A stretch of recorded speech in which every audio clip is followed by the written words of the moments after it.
ശ്രീ ഗുരുഭ്യോ നമ. ശ്രീ മഹാദേവി നമ. എല്ലാവർക്കും നമസ്കാരം. ദേവി മഹാത്മ്യത്തിൻ്റെ ആമുഖമാണ് എന്ന് പറയാൻ ഉദ്ദേശിക്കുന്നത്.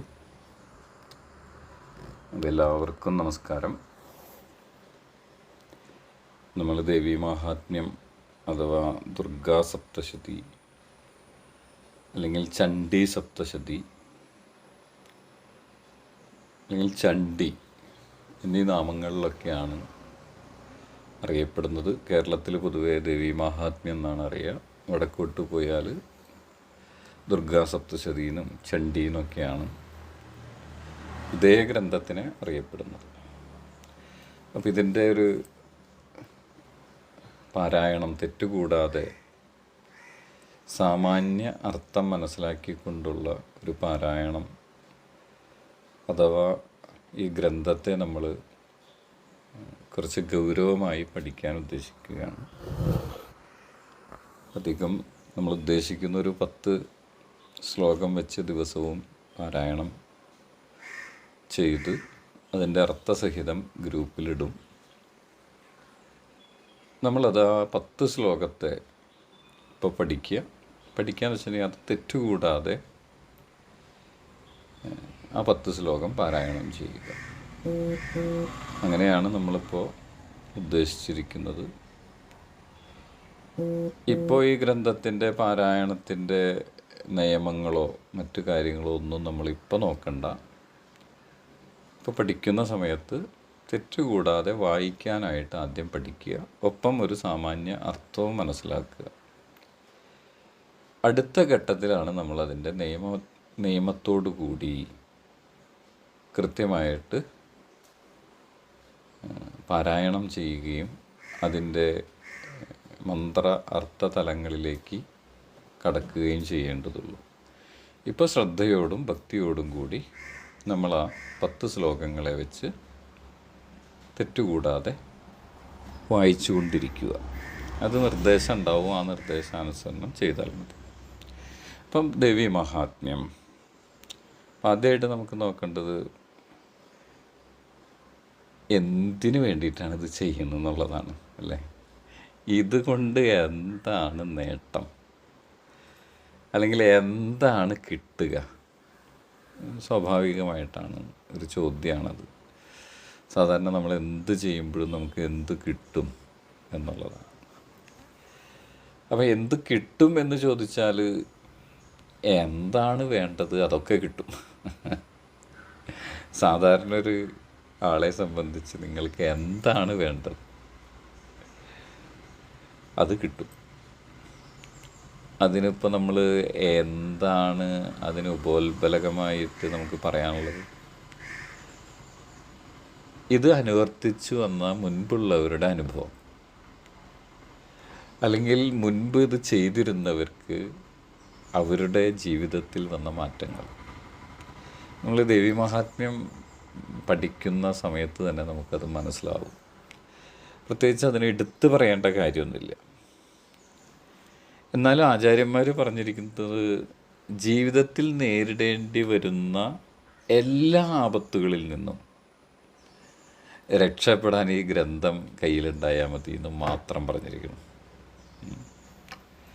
അപ്പം അങ്ങനെയാണ് പൊതുവെ ഈ ഗ്രന്ഥത്തെക്കുറിച്ച് പറഞ്ഞിരിക്കുന്നത്. അതിന് കാരണങ്ങളുണ്ട് കേട്ടോ. അത് നമുക്ക് വഴിയെ നമുക്ക് മനസ്സിലാക്കാം. അപ്പോൾ ആപത്തുകളിൽ നിന്ന് രക്ഷപ്പെടൽ മാത്രമല്ല, സമസ്ത പുരുഷാർത്ഥങ്ങളും ധർമ്മം, അർത്ഥം, കാമം, മോക്ഷം ഈ പുരുഷാർത്ഥങ്ങളും നൽകി സപ്തശതീ ദേവി സാക്ഷാൽ ചണ്ഡീ ദേവി അനുഗ്രഹിക്കുകയും ചെയ്യുന്നതാണ്. അപ്പോൾ വിശ്വാസം ഏറ്റവും ആദ്യമായിട്ട് ഉണ്ടാവണം, ഭക്തി ഉണ്ടാവണം, ശ്രദ്ധ ഉണ്ടാവണം. അല്ലെങ്കിൽ നമ്മൾ എന്ത് ചെയ്തിട്ടും നമുക്കതിൻ്റെ ഒരു പരിപൂർണ ഫലം കിട്ടില്ല. അപ്പോൾ ഭക്തിയോടും ശ്രദ്ധയോടും വിശ്വാസത്തോടും കൂടി വേണം നമ്മളിതിനെ സമീപിക്കാനായിട്ട്. ഇപ്പോൾ എന്തുകൊണ്ടാണിത് പറയണമെന്ന് വെച്ചാൽ നമുക്ക് ഭക്തിയും വിശ്വാസവും ശ്രദ്ധയൊക്കെ ഉള്ളത് കൊണ്ട് തന്നെയാണ് നമ്മൾ ഈ ഗ്രൂപ്പിൽ ചേർന്ന് ഇത് പഠിക്കാനും ഇത് പാരായണം ചെയ്യാനും ദേവി ഉപാസനയുടെ ഒരു ഭാഗമാവാനും നമ്മൾ ശ്രമിച്ചിരിക്കുന്നത്. പക്ഷേ നമ്മുടേതായ അല്ലെങ്കിൽ നമ്മുടേതല്ലാത്ത പല വിഷമഘട്ടങ്ങളും ഇതിൽ വരും, കടന്നുകൂടും. അതിനെയൊക്കെ മറികടക്കണമെങ്കിൽ അചഞ്ചലമായ ഭക്തിയും വിശ്വാസവും വേണം. അത് ഈ ഗ്രന്ഥം എഴുതിയിരിക്കുന്നത് മാർക്കണ്ഡേയ മഹർഷിയാണ്. നിങ്ങൾ മാർക്കണ്ഡേയ പുരാണം എന്ന് കേട്ടിട്ടുണ്ടാവും. മാർക്കണ്ഡേയ പുരാണത്തിലാണ് ഈ ഗ്രന്ഥം ദേവി മഹാത്മ്യമുള്ളത്. മാർക്കണ്ഡേയൻ ജൈമിനി ശിഷ്യനായ ബാഗുരിക്ക് അഥവാ ക്രൗഷ്ടികിക്ക് പറഞ്ഞു കൊടുക്കുന്നതാണ്. അപ്പോൾ ഈ മാർക്കണ്ഡേയ മഹർഷി ആരാ നോക്കണം. ഞാൻ വിശ്വാസത്തിൻ്റെ കാര്യം പറഞ്ഞപ്പോഴാണ് ഇത് പറയുന്നത്. മാർക്കണ്ഡേയ മഹർഷി ചിരഞ്ജീവികളിൽ ഒരാളാണ്. മരണമില്ലാത്ത മഹാഭക്തിമാനും ജ്ഞാനിയുമായ മഹർഷിയാണ് മാർക്കണ്ഡേയൻ. ഈ മാർക്കണ്ഡേയൻ്റെ കഥ പറയുന്നത്, മാർക്കണ്ഡേയ അച്ഛൻ മൃഗണ്ടുവിനും ഭാര്യയ്ക്കും കുട്ടികളില്ലാതെ ഒരുപാട് വർഷം കുട്ടികളില്ലാതെ മൃഗണ്ടു ശിവഭഗവാനെ തപസ് ചെയ്തു. ശിവനും പാർവതിയും തപസ് ചെയ്ത് പ്രത്യക്ഷപ്പെട്ടപ്പോൾ കുട്ടികളില്ലാത്ത ഒരാവശ്യമാണ്, കുട്ടികൾ വേണം എന്നുള്ളൊരാവശ്യമാണ് ഭഗവാന്റെ മുമ്പിൽ അവർ പറഞ്ഞത്. അപ്പോൾ ഭഗവാൻ പറഞ്ഞു, നിങ്ങൾക്ക് കുട്ടികളുണ്ടാകും, പക്ഷേ നിങ്ങൾ ഇതിൽ നിന്ന് ഒരു ഓപ്ഷൻ തിരഞ്ഞെടുക്കണം. എന്നിട്ട് ഭഗവാൻ പറഞ്ഞു, ബുദ്ധിമാനായ 16 വയസ്സുള്ള ഒരു മകൻ വേണോ, അതോ ദീർഘായുസ്സായ അല്പബുദ്ധിയായ ഒരു മകൻ വേണോ? ഇതിലേതെങ്കിലും ഒന്നേ നടക്കുകയുള്ളൂ എന്ന് പറഞ്ഞു. മഹർഷി ഒന്നും ആലോചിച്ചില്ല, ബുദ്ധിമാനായ 16 വയസ്സുള്ള മകൻ മതി എന്ന് പറഞ്ഞു. അതുപോലെ തന്നെ അവർക്ക് കുട്ടികളുണ്ടായി. ഒരു കുട്ടിയുണ്ടായി, മാർക്കണ്ഡേയൻ എന്ന് പേരിട്ടു. അതിബുദ്ധിമാനായിരുന്നു, വേദാംഗങ്ങളും ശാസ്ത്രങ്ങളും ഒക്കെ അഭ്യസിച്ചു. 16 വയസ്സായി, മരണകാലം അടുത്തു. മാർക്കണ്ഡേയൻ എന്തു ചെയ്തു എന്നറിയോ? അചഞ്ചലമായ ഭഗവാനോടുള്ള ഭക്തിയുള്ള കുട്ടിയായിരുന്നു മാർക്കണ്ഡേയൻ. ശിവക്ഷേത്രത്തിൽ താൻ പൂജിക്കുന്ന ശിവലിംഗത്തെ കെട്ടിപ്പിടിച്ച് കിടന്നു എന്നാണ് പറയുന്നത്. ഒരേ ഇരുപ്പ്, നാമജപമായിട്ട് ആ ശിവലിംഗത്തെ മുറുകെ വട്ടം കെട്ടിപ്പിടിച്ചിരുന്നു എന്നാണ്. അപ്പോൾ യമൻ വന്നു, കാലപാശത്തെ എറിഞ്ഞു. ആ കാലപാശം ശിവലിംഗത്തെ കൂട്ടി ബന്ധിച്ചു എന്നാണ് പറയണത്. ഇത് ശിവന് അറിയാലോ. അങ്ങനെ മാർക്കണ്ഡേയൻ, ശിവൻ ആ യമപാശത്തിൽ നിന്ന് ഭഗവാൻ ആ മാർക്കണ്ഡേയനെ മോചിപ്പിക്കുകയും ചിരഞ്ജീവിയായിരിക്കട്ടെ എന്ന് അനുഗ്രഹിക്കുകയും ചെയ്തു. അപ്പോൾ അതുപോലെ മാർക്കണ്ഡേയനെ പോലെ അചഞ്ചലമായ ഭക്തിയുള്ളവരായിരിക്കണം നമ്മൾ. നമുക്ക് പലപ്പോഴും ഭക്തിക്ക് കുറവൊന്നുമില്ല, പക്ഷേ നമുക്ക് അചഞ്ചലത്വമില്ല, നമുക്ക് ചഞ്ചലത വരും, ഇളകിക്കൊണ്ടിരിക്കും നമ്മുടെ ഭക്തി. അപ്പോൾ ആദ്യമായിട്ട് നമ്മൾ നല്ല ഭക്തി ഉണ്ടാകണം, ശ്രദ്ധയുണ്ടാകണം, വിശ്വാസം ഉണ്ടാകണം. അപ്പോൾ അങ്ങനെ മാർക്കണ്ഡേയനാണ് മാർക്കണ്ഡേയ പുരാണത്തിൽ ദേവി മഹാത്മ്യം പറഞ്ഞിരിക്കുന്നത്. ഈ ദേവി മഹാത്മ്യത്തിൽ 700 ശ്ലോകങ്ങളാണുള്ളത്. 700 ശ്ലോകമല്ല, 700 മന്ത്രങ്ങളാണുള്ളത്. നമുക്കറിയാം ഗീതയിലും അങ്ങനെ തന്നെയാണ് അല്ലേ. ഭഗവത്ഗീതയിലും 700 ശ്ലോകങ്ങളാണുള്ളത്. ഇവിടെ ദുർഗാ സപ്തശതിയിലും ദേവി മഹാത്മ്യത്തിലും 700 ശ്ലോകം തന്നെയാണുള്ളത്. 700 ശ്ലോകത്തിൽ ഇവിടെ 700 മന്ത്രങ്ങളാണത്. പിന്നെ ദേവി മഹാത്മ്യം ദേവിയുടെ ശരീരം തന്നെയാണെന്നാണ്. ദേവിയുടെ ശരീരം എന്ന് വെച്ചിട്ടുണ്ടെങ്കിൽ പ്രത്യക്ഷത്തിൽ ദേവിയുടെ ശരീരമാണ് ദേവി മഹാത്മ്യം. അങ്ങനെ ശരീരമാണെങ്കിൽ ആ ശരീരത്തിനൊരു ജീവൻ വേണം അല്ലേ. ആ ജീവനാണ് നവാക്ഷരി മന്ത്രം. ഈ നവാക്ഷരി മന്ത്രത്തിൻ്റെ വ്യാപനമാണ് ദേവി മഹാത്മ്യം. 9 അക്ഷരമുള്ള നവാക്ഷരി മന്ത്രം. അതെന്താണെന്ന് വഴിയെ കാണാം. ഈ മന്ത്രത്തിൻ്റെ വ്യാപനം അല്ലെങ്കിൽ വിസ്താരമാണ് 700 ശ്ലോകമുള്ള ദുർഗാസപ്തശതി.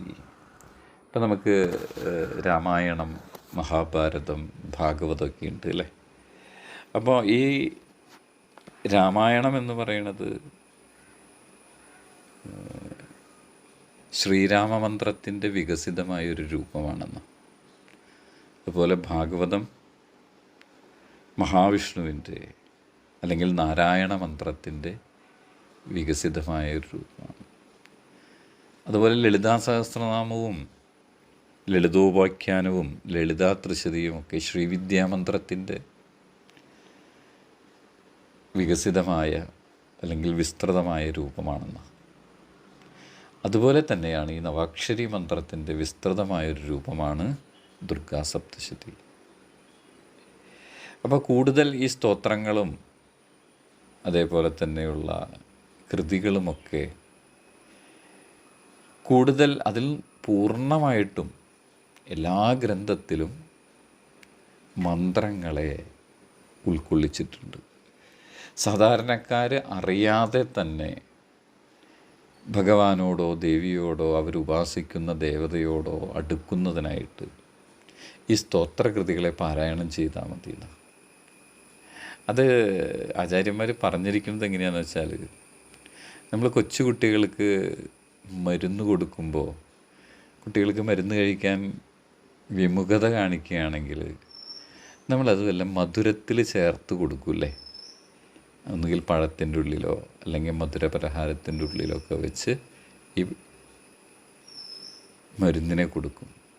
അതുപോലെയാണത്രേ ആചാര്യന്മാർ, മഹർഷിമാർ, മഹാമനീഷകളായ ത്രികാലജ്ഞന്മാരായ ഋഷിമാർ സാധാരണക്കാരായ നമ്മളെപ്പോലെയുള്ള സാധാരണക്കാർക്ക് വേണ്ടി മഹാമന്ത്രങ്ങളെ ഈ സ്തോത്രങ്ങളുടെ ഉള്ളിൽ പൊതിഞ്ഞു വച്ചിരിക്കുന്നത്. അപ്പം അതുകൊണ്ട് സ്തോത്രങ്ങളെ പാരായണം ചെയ്യുമ്പോൾ ആ മന്ത്രത്തിൻ്റെ ആ ശക്തി അഥവാ മന്ത്രദേവതയുടെ അനുഗ്രഹം അത് പാരായണം ചെയ്യുന്നവർക്ക് ലഭിക്കുന്ന. അപ്പോൾ ഒരു മന്ത്രോദ്ധാരം, സാധാരണ രീതിയിൽ ഒരു മന്ത്രോദ്ധാരം ഉണ്ടാക്കുക എന്ന് വെച്ചാൽ അതിന് ഗുരുവിൻ്റെ കയ്യിൽ നിന്ന് മന്ത്രം കിട്ടണം. അതിനുശേഷം ഗുരു പറയുന്ന രീതിയിൽ അക്ഷരലക്ഷം ആ മന്ത്രത്തെ ജപിക്കണം. അതിനെ പുരസ്ചരണം എന്നൊക്കെ പറയും. പിന്നെ തീവ്രമായ വ്രതങ്ങളും സാധനകളും ഉപാസനകളൊക്കെ വേണം. അങ്ങനെയാണ് ഒരു ഉപാസകന് ആ മന്ത്രോദ്ധാരം അഥവാ ആ ദേവതയുടെ അനുഗ്രഹം ഉണ്ടാവുക. സാധാരണക്കാരായ ലൗകികരായ നമ്മളെ സംബന്ധിച്ച് അതൊക്കെ വലിയ ബുദ്ധിമുട്ടാണ്. അങ്ങനെ വരുമ്പോഴാണ് ആചാര്യന്മാർ ഇതേപോലുള്ള സ്തോത്രകൃതികളൊക്കെ രചിച്ച് അതിൽ മന്ത്രങ്ങളെ ഘടിപ്പിച്ച് വച്ചിരിക്കുന്നത്. അങ്ങനെ ഈ സ്തോത്രകൃതികൾ ഭക്തിയോടെ പാരായണം ചെയ്താൽ അവർക്ക് ഈ പറഞ്ഞ മന്ത്രോദ്ധാരം ഉണ്ടാകും. അപ്പോൾ ഇവിടെ നവാക്ഷരി മന്ത്രത്തിൻ്റെ വിസ്താരമാണ് ദുർഗാ സപ്തശതിയിലുള്ളത്. അപ്പോൾ ആ നവാക്ഷരി മന്ത്രം എന്താണ്, അത് നമ്മളൊരു ഘട്ടം കഴിഞ്ഞതിന് ശേഷമേ നമ്മൾ അത് നിങ്ങളോട് ജപിക്കാൻ പറയുള്ളൂ. കാരണം ഇതിന് അർഹതയാവണം, പാത്രതയുണ്ടാകണം. എന്തിനും പാത്രത എന്ന് പറയുന്നത് ഒരു ആചാരനിഷ്ഠയിലൂടെ അനുഷ്ഠാനങ്ങളിലൂടെ കിട്ടേണ്ടതാണ്. അപ്പോൾ അത് പറയുന്ന സമയത്ത് നമ്മളൊക്കെ അത് ജപിച്ചു തുടങ്ങിയാൽ മതി. ആ പാത്രത നമുക്ക് ഉണ്ടോ എന്ന് ദേവി തന്നെ നിശ്ചയിക്കും. ആ സമയത്ത് നമുക്കത് ജപിച്ചു തുടങ്ങാം.